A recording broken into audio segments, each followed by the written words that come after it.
Alors moi je vais vous expliquer mon témoignage, comment j'ai connu Jésus. Alors moi j'ai pas été élevé dans une famille chrétienne, loin de là pour ceux qui me connaissent. Et contrairement à Brandon, nous on allait sur les missions avec mon père. On voyageait sur les missions, souvent tous les étés. Et par contre mon père il était complètement athée. Il n'aimait pas du tout les choses de Dieu. Quand on lui parlait de ça, vraiment ça allait pas. Moi j'ai grandi comme ça avec lui. Et puis voilà, comme mon père il était, ben moi j'étais. Et puis j'ai grandi, j'ai fondé un foyer. Et puis j'ai fondé un foyer, et puis ma femme elle a rencontré le Seigneur quelques années après. Et moi ça ne m'avait pas très plu. Alors on avait divorcé, pas longtemps mais on avait divorcé. Et comme elle a laissé tomber le Seigneur, on s'est repris. On s'est repris et puis il a passé encore quelques années, toujours sans le Seigneur, on ne voulait pas en entendre parler. Un copain à moi, il m'a demandé de partir sur la mission à Volky, Bonheur qui était là. Et puis j'avais dit oui, pour changer un petit peu, toujours pareil, les étés passés. Alors je suis parti sur la mission. Et puis ça m'avait plu. Alors j'allais à la réunion pour y faire plaisir. La prédication, ça passait, je prenais rien du tout. Quand je croyais que je prenais rien, mais en vérité, le marteau commençait déjà à taper sur le mur de mon cœur, mais ça je ne le savais pas. Et ça passait quelques années, je suis parti 3-4 ans avec eux. Et puis je me régalais, je tombais mort après la mission. Dès que l'été à l'arrivée, je paniquais pour partir, mais toujours sans vouloir de Dieu.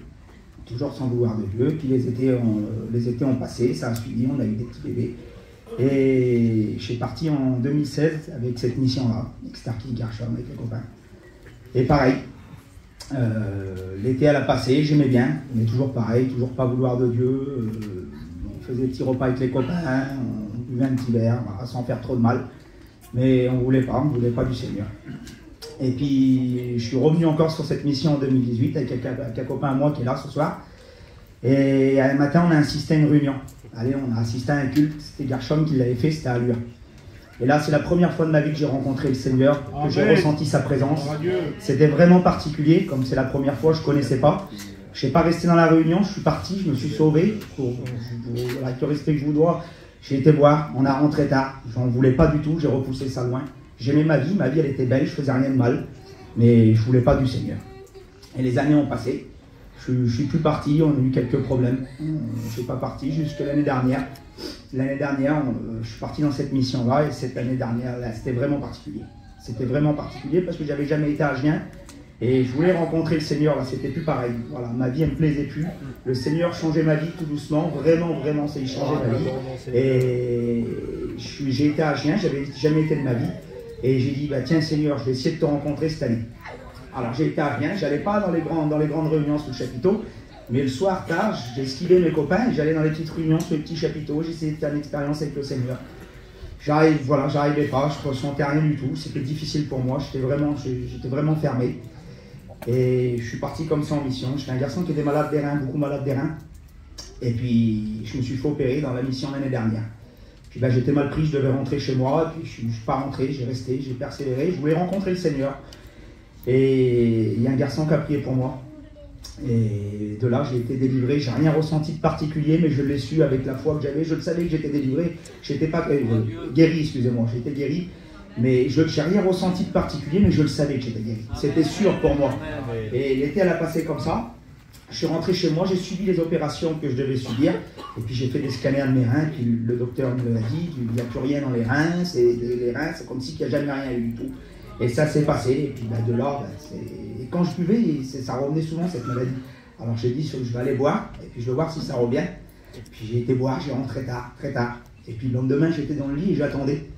Et elle me disait, t'as mal, hein? Je disais, non, j'ai pas mal pour l'instant. Et puis ça passait. Et j'ai vraiment vu là que j'étais guéri.